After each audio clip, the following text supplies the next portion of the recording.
अस्सलाम वालेकुम, कैसे हैं आप लोग।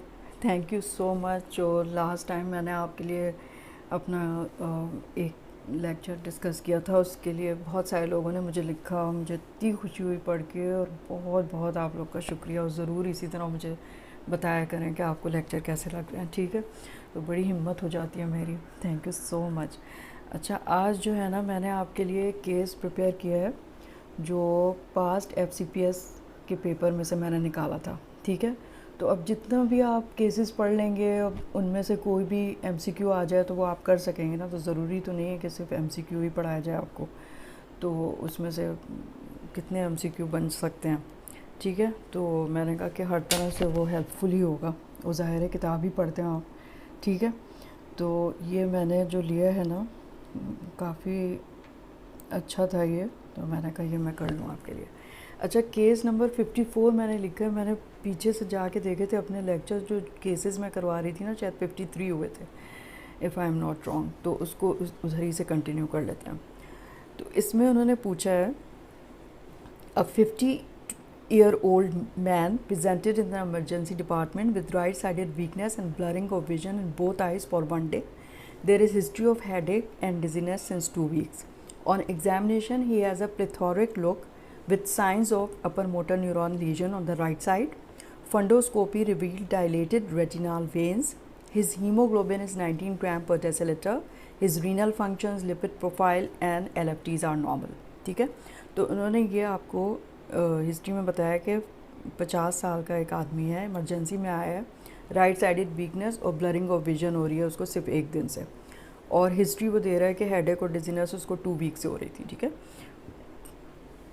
एग्जामिनेशन में ना उसके प्लेथोरिक लुक से मतलब होता है रूडी डिस्कलरेशन जो फेस की होती है ना, वो उसको कहते हैं प्लेथोरिक लुक।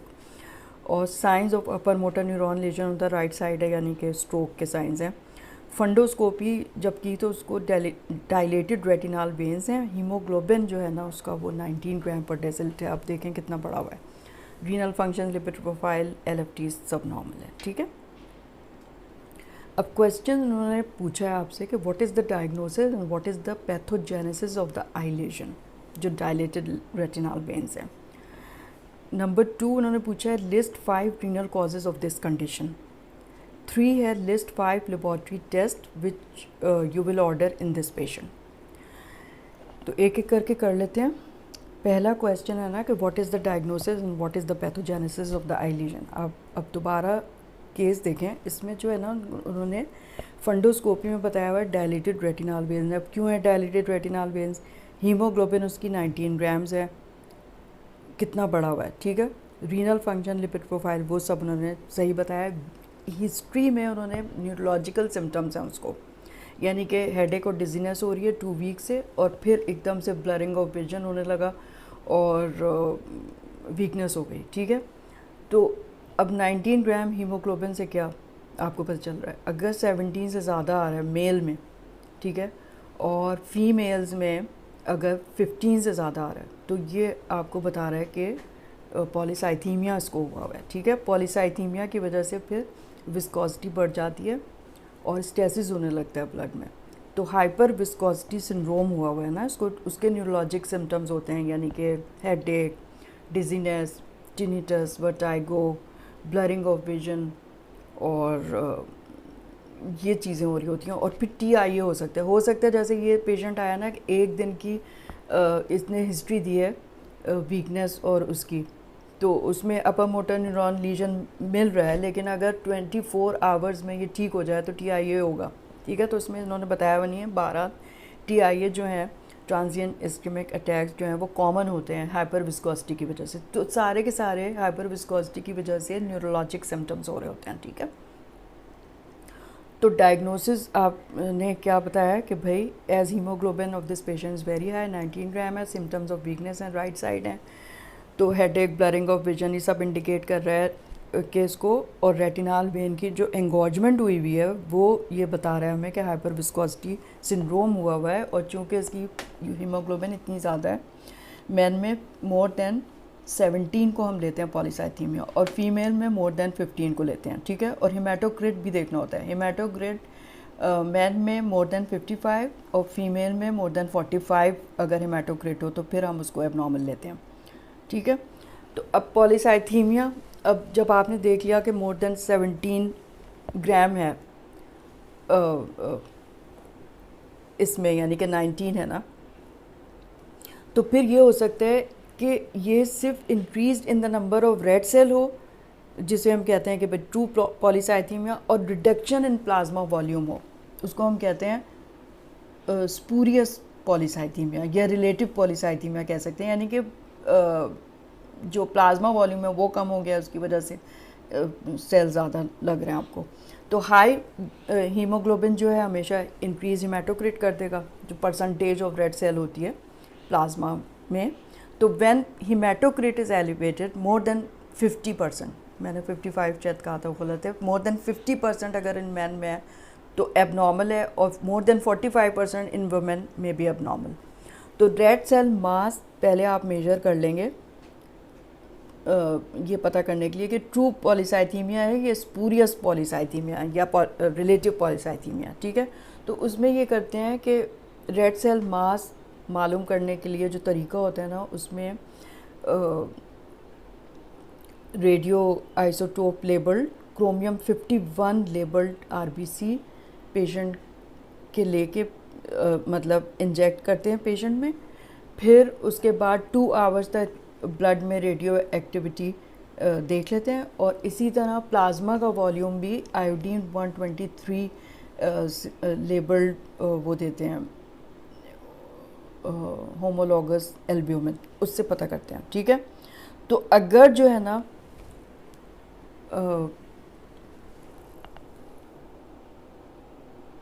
तो सबसे पहले जब आपको पॉलीसाइथीमिया मिल रहा है तो सबसे पहला स्टेप क्या होता है कि आप रेड सेल मास को देखेंगे, ठीक है।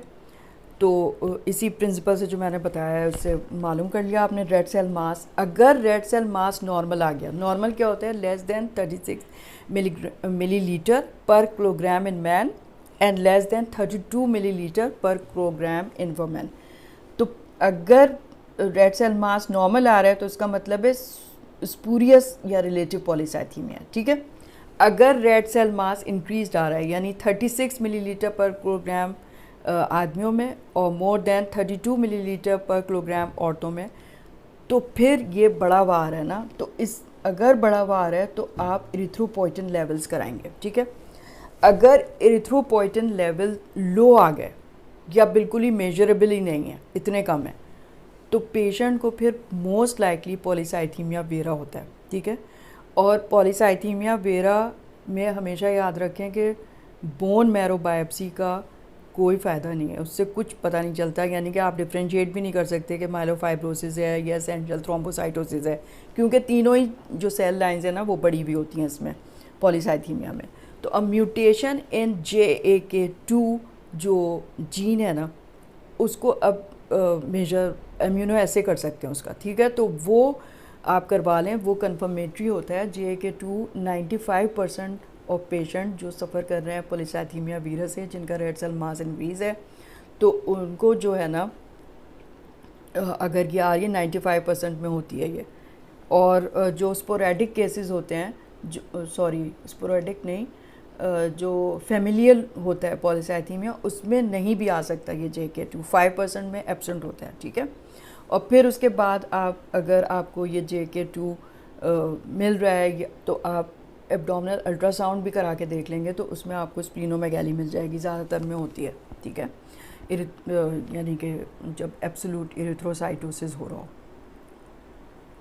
अच्छा, ये तो अगर इरिथ्रोपोइटिन नॉर्मल या लो आ गया, लो था ना, हाँ, लो आ गया या अनमेजरेबल, तो फिर पॉलीसाइथीमिया वेरा होगा। अगर इरिथ्रोपोइटिन लेवल जो है ना वो एलिवेटेड हो गया, तो फिर अब ये डिस्टिंग्विश करना पड़ेगा आपको कि फिजियोलॉजिकली एलिवेट हुआ है या फिर हाइपोक्सिया जो है ऑटोनॉमस EPO प्रोडक्शन है, यानी कि हमारा जो इरिथ्रोपोइटिन है वो किडनी से कब रिलीज़ होता है, जब हाइपोक्सिया हो, ताकि वो रेड ब्लड सेल की प्रोडक्शन को बोन मैरो में बढ़ाए, ठीक है। तो हाइपोक्सिया अब आपने देखा है फिजियोलॉजिक रिस्पॉन्स है, जैसे हाई एल्टीट्यूड में रह रहा है कोई, तो फिजियोलॉजिक हाइपोक्सिया होगा ना उसको। लेकिन अगर ऑटोनॉमस ही हो रही है, प्रोडक्शन ही ज़्यादा हो रही है उसकी, तो फिर आप कैसे पता करेंगे? तो आपको फिर करवाने की ज़रूरत है आर्टीरियल ऑक्सीजन सैचुरेशन, ठीक है।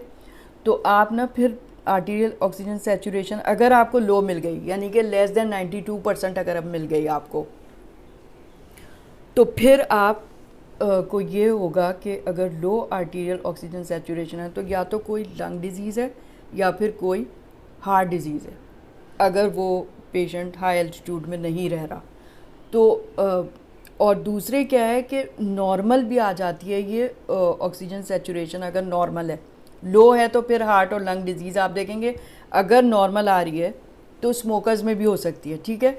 और स्मोकर्स में जो है ना कभी कभार एरिथ्रोपोइटिन लेवल्स भी हाई आ सकते हैं, क्योंकि कार्बन मोनोऑक्साइड डिस्प्लेसमेंट होती है of oxygen, carboxy haemoglobin levels ना स्मोकर्स में ज़्यादा हो जाते हैं, तो फिर आपको कार्बोक्सी हीमोग्लोबिन लेवल करवाने की ज़रूरत है। अगर वो ज़्यादा आ रहे हैं तो स्मोकर्स पॉलीसाइथीमिया होता है। स्मोकर्स पॉलीसाइथीमिया में क्या होता है, अगर पॉलीसाइथीमिया है तो ज़ाहिर है किसी भी वजह से हो रहा है, hyper viscosity syndrome, neurologic symptoms ये सब हो रहे होंगे उसको, तो आप उसको कहेंगे कि फ़ौरन वो स्मोकिंग रोक दे। अगर स्मोकिंग वो नहीं रोक सकता है तो फिर उसको फ्लिबॉटमी ही करानी होगी, ठीक है, ताकि उसकी हेमाटोक्रेट इतनी ना बढ़ी रहे कि उसको उसकी कॉम्प्लिकेशंस होने लगें। अच्छा, अब पेशेंट को नॉर्मल ऑक्सीजन सैचुरेशन आ गई है लेकिन वो स्मोक नहीं करते हैं, तो हो सकता है एबनॉर्मल हीमोग्लोबिन हो, जो हाई एफिनिटी हीमोग्लोबिन होती है ना, जो ऑक्सीजन को रिलीज़ नहीं करती। तो elevated by finding elevated oxygen haemoglobin affinity देखनी पड़ेगी, और source of erythropoietin production is not responding to normal feedback mechanism, उसका मतलब ये हुआ, ठीक है। तो अब फर्दर वर्कअप आप क्या करेंगे? फिर अगर नॉर्मल आ रही है आपकी ऑक्सीजन सैचुरेशन, तो आप फिर हो सकता है कि जो एरिथ्रोपोइटिन है वो कहीं एक्टोपिक जगहों से निकल रहा है, ठीक है। तो फिर आपको एरिथ्रोपोइटिन प्रोड्यूसिंग न्यूप्लाज्म हेपाटोमा में बनता है, और जो है यूट्राइन लियोमायोमा में होता है, रीनल सिस्ट रीनल कैंसर्स में होता है। और तो फिर इसमें आपको ना क्या कराने की ज़रूरत, सेरिबेलर हेमेंजियोमा में भी बनता है, यूट्राइन मायोमा में भी होता है। तो आपको फिर ना एब्डोमिनो पेल्विक कंप्यूटेड टोमोग्राम स्कैन्स करवाने, सीटी स्कैन करा लें। सेरिब्रल हेमेंजियोमा अगर किसी को होता है ना, तो हाइपर विस्कोसिटी से ज़्यादा जो है ना उसको लोकलाइजिंग न्यूरोलॉजिक साइंस मिल रहे होंगे पॉलीसाइथीमिया के अलावा, ठीक है। तो इसमें मैंने ये जो है ना एक बड़ा अच्छा सा चार्ट है, वो मैं आपको दिखा देती हूँ। ये वाला चार्ट बहुत अच्छा है। इसमें आपको ना यही अप्रोच टू पॉलीसाइथीमिया बताई हुई है कि आप कैसे डायग्नोज करेंगे। तो सबसे पहले आपने देखा इंक्रीज हीमोग्लोबिन या हेमाटोक्रिट इंसिडेंटल आ गई किसी की, तो आप मेजर आरबीसी मास, अगर वो नॉर्मल आ रहा है तो रिलेटिव एरिथ्रोसाइटोसिस हो गया। अगर इसमें देखें आप लेफ़्ट साइड पे कि एलिवेटेड आ रहा है, तो फिर आप मेजर करेंगे एरिथ्रोपोइटिन लेवल। अगर लो आ गया या अनमेजरेबल आ गया तो उसकी डायग्नोसिस हो जाएगी पॉलीसाइथीमिया वेरा। उसको आप कंफर्म कैसे करेंगे? JAK2 म्यूटेशन से कर लेंगे, ठीक है। उसका इम्यूनो एसे होता है, वो कर लेंगे। अगर जो है EPO लेवल एलिवेटेड आ गया, अब एलिवेटेड हो सकता है कि फिजियोलॉजिक रिस्पॉन्स से आ रहे हों या फिर ऑटोनॉमस कोई प्रोडक्शन हो रही हो, तो उसको आप डिस्टिंग्विश करने के लिए क्या करेंगे? आर्टीरियल ऑक्सीजन सैचुरेशन अगर लो आ गई, यानी 92% से कम आ गई, तो फिर आप हार्ट और lung disease, COPD, high altitude, AV और इंट्राकार्डियक शंट, यानी कि आइजनमेंगर सिंड्रोम होता है उसमें, और क्या होता है एडल्ट में भी हो सकता है ना, ये टेट्रोलॉजी ऑफ फैलेट अगर एडल्ट में पता चले। अच्छा, अब ऑक्सीजन अगर लो आई तो फिर आप ये चीज़ें सस्पेक्ट करेंगे ना कि हार्ट या लंग डिजीज़ है उसको। अगर नॉर्मल आ गई ऑक्सीजन सैचुरेशन तो आप हिस्ट्री लें स्मोकिंग की, स्मोकिंग कर रहे हैं, यस, तो मेजर कार्बोक्सी हीमोग्लोबिन। अगर वो एलिवेटेड आ गई है तो उसको स्मोकर्स पॉलीसाइथीमिया है। लेकिन आपको इसी तरह नहीं छोड़ना, हाइपर विस्कोसिटी का आपने इलाज करना है, ठीक है, उसको स्मोकिंग बंद करानी है।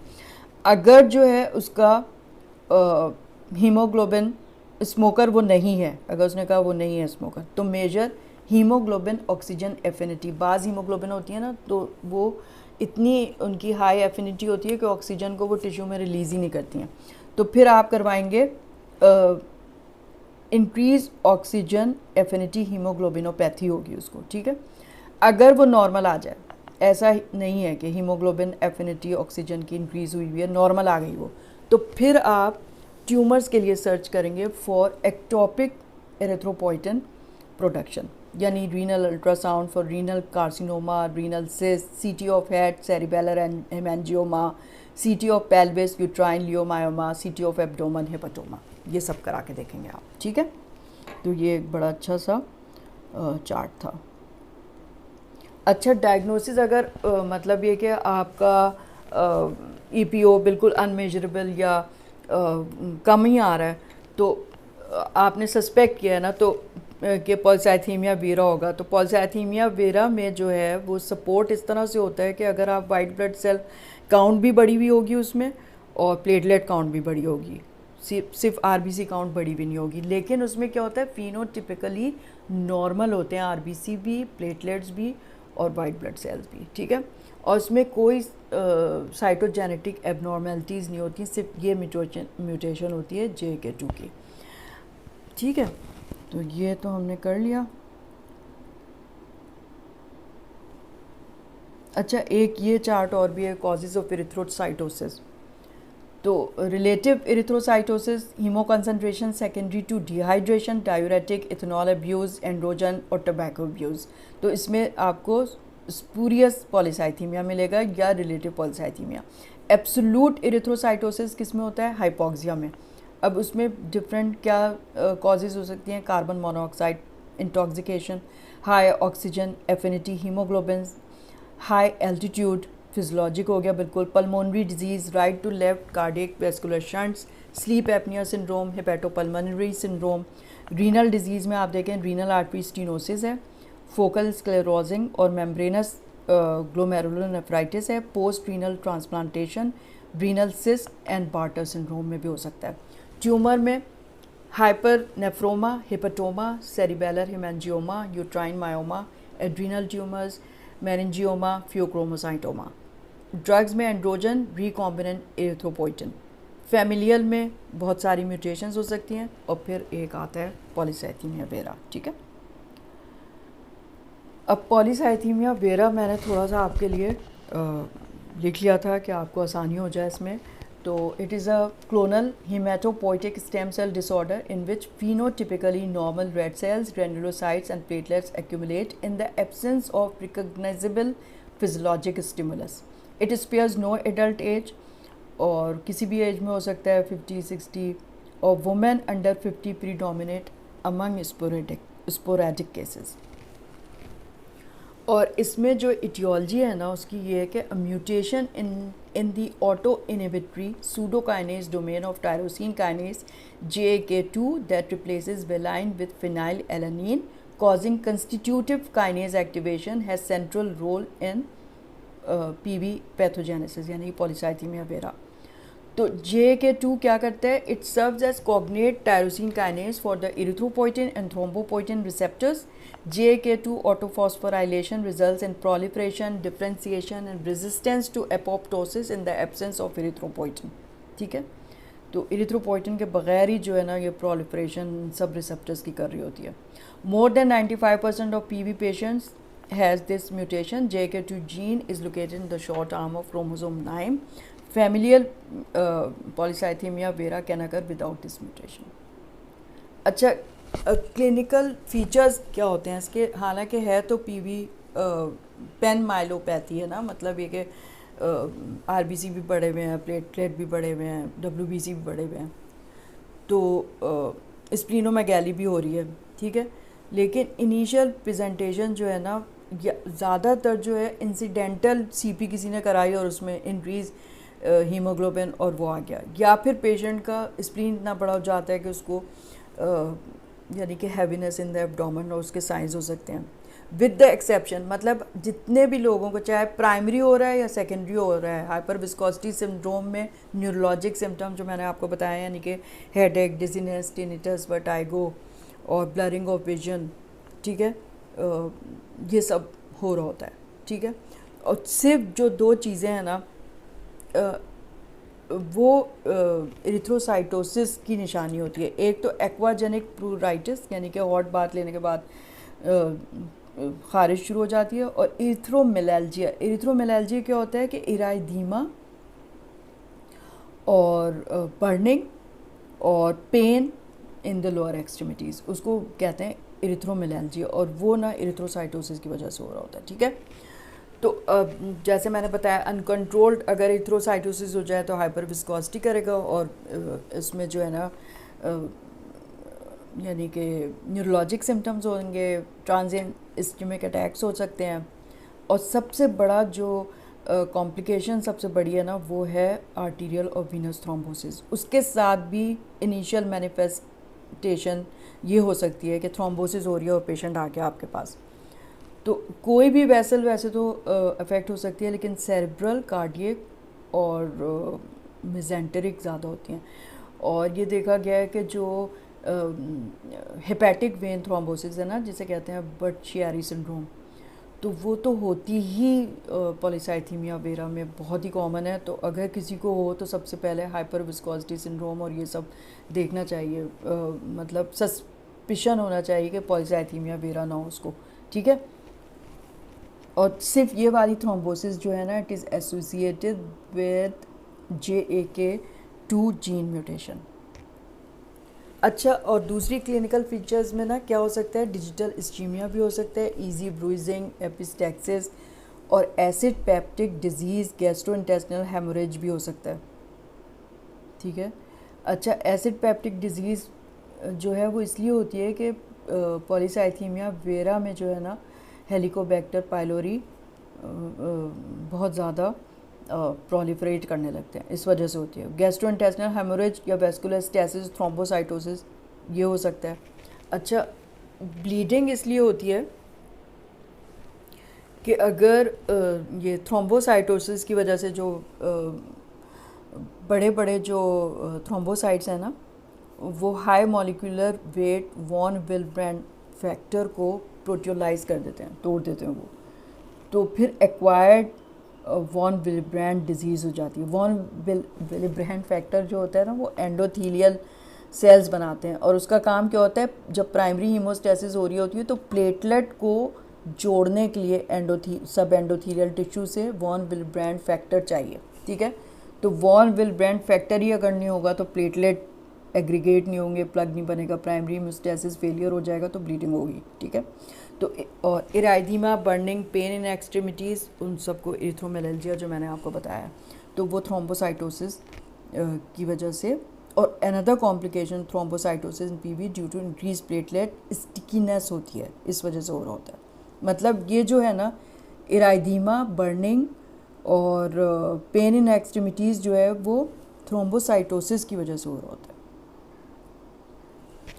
Given a large turnover of haematopoiesis, hyperuricaemia हो सकता है, secondary gout, uric acid stone हो सकते हैं, और सिम्टम्स हाइपर मेटाबॉलिज्म की वजह से हो सकते हैं। अच्छा, अब ट्रीटमेंट जो है ना इसका बहुत इंडोलेंट डिसऑर्डर होता है, और डिकेड्स में इसका कोर्स होता है। तो पहला जो है इसकी कॉम्प्लिकेशन थ्रोम्बोसिस है, तो थ्रोम्बोसिस का आपको ट्रीटमेंट करना है। अगर पहले तो आप अगर थ्रोम्बोसाइटोसिस किसी को आ रहा है, तो पहला स्टेप ये होता है कि हीमोग्लोबिन को मेंटेन करें less than 14 in males and less then 12 in females, यानी कि 45% से हीमेटोक्रिट मेल में कम होगा, 42% हीमेटोक्रिट से कम फीमेल में हो, ठीक है। अगर इतना आप रखेंगे तो कॉम्प्लिकेशन नहीं होगी उसकी थ्रोम्बोसिस की। अच्छा, उसके लिए आप क्या करेंगे, कैसे करेंगे इसको, तो पीरियोडिक फ्लेबोटमीज़ करते हैं, वीकली शुरू में करनी पड़ती हैं हाइपर विस्कोसिटी को डील करने के लिए, और ताकि रेड सेल मास जो है नॉर्मल हो जाए। और जब तक आप वीकली करते रहते हैं तब तक जब तक जो है ना स्टेट ऑफ आयरन डिफिशिएंसी ना हो जाए, ठीक है। Once this state is achieve, फिर आप इनफ्रीक्वेंट फ्लीबॉटमीज़ हो जाती हैं, every 3 month it is required, ठीक है। तो बहुत सारे पेशेंट ऐसे होते हैं पॉलीसाइथेमिया वेरा के जिनको सिर्फ जो है ना फ्लीबॉटमी ही उसका इलाज है और कुछ करने की ज़रूरत नहीं है, उससे वो बिल्कुल अपना अच्छे से लाइफ गुजार सकते हैं। 2 क्या है, एंटी कोगुलेशन। एंटी कोगुलेशन आप कब करेंगे, जब जाहिर है कि डीवीटी के साथ पेशेंट आएगा, तो उसमें जो है बेहतर ये होता है कि आप वॉरफेरिन वाले ना दें, दूसरे एंटीकोगुलेंट जो है ना वो आप दें, ठीक है, ताकि उसमें उसकी ज़रूरत भी नहीं होती है ना मॉनिटरिंग की। अब फिर तीसरा क्या हो सकता है, एसिम्प्टोम हाइपर यूरेसीमिया। ज़ाहिर है इतना ज़्यादा टर्नओवर है तो यूरिक एसिड ज़्यादा बनेगा, तो एसिम्प्टोमेटिक हाइपर यूरेसीमिया हम कहते हैं। अगर 10 लेस देन 10 मिलीग्राम पर डेसीलीटर से यूरिक एसिड कम हो तो फिर उसको कोई उसकी ज़रूरत नहीं है, यानी कि ट्रीटमेंट की। लेकिन अगर आप कोई यूरिक एसिड की कॉम्प्लिकेशन हो गई, गाउट वगैरह हो गया और स्टोन्स बनने लगे, तो फिर आप एलोप्यूरिनॉल देंगे, ठीक है। अच्छा, अब चौथा जो है कॉम्प्लिकेशन वो होती है बहुत ही इंट्रैक्टेबल जनरलाइज प्रूराइटिस होती है, ठीक है। तो एंटी हिस्टामिन आप ट्राई कर लेते हैं, एंटी डिप्रेसेंट ट्राई कर ली, डॉक्सिपिन, उससे भी कुछ ना हुआ, तो फिर एक ड्रग नई डेवलप हो गई है जो JAK2 इनहिबिटर है, उसको कहते हैं रक्सूलिटिनिब, या फिर पैगिलेटेड इंटरफेरॉन अल्फ़ा, या फिर psoralens with ultraviolet light in A range, PUVA जिसे कहते हैं, PUVA therapy, and hydroxyurea or other methods of palliation हो जाएगी उससे। Asymptomatic thrombocytosis require no therapy unless platelet counts is sufficiently raised to cause bleeding due to acquired von Willebrand disease, जो मैंने बताया था आपको, ठीक है। But it is responsive to tranexamic acid और एमाइनोकैप्रिक एसिड, तो इससे आप ब्लीडिंग रोक सकते हैं। स्प्लीनोमेगाली जो है वो आइदर रक्सूलिटिनिब और पैगिलेटेड इंटरफेरॉन अल्फ़ा वीकली अगर दें तो produce complete रेमिशन in 20% cases of polycythaemia vera. और पहले ज़माने में जो स्प्लीनोक्टमी भी किया जाता है, लेकिन अब नहीं होती है ज़रूरत, रक्सूलिटिनिब या पैगिलेटेड इंटरफेरॉन से आप कंट्रोल कर लेते हैं। एक और दवा है एनाग्रिलाइड, वो फॉस्फोडाइस्टेज इनहिबिटर है, it can reduce platelet count and is preferable two hydroxy urea, ठीक है। तो प्लेटलेट काउंट को डील करने के लिए है। तो most patients with PV can live long lives without functional impairment when red cell mass is effectively managed with phlebotomy alone. Chemotherapy is never indicated to control the red cell mass in polycythemia vera, but when venous access is an issue, ruxolitinib or pegylated interferon is the preferred therapy, ठीक है। तो मेरा ख्याल है ये बहुत अच्छा है और आपको बिल्कुल क्लियर हो गया होगा कि अगर किसी को एरिथ्रोसाइटोसिस आ रहा है तो आप उसको कैसे मैनेज करेंगे, ठीक है। Okay, thank you so much, ज़रूर आप मुझे कमेंट कीजिएगा। थैंक यू, खुदा हाफिज़।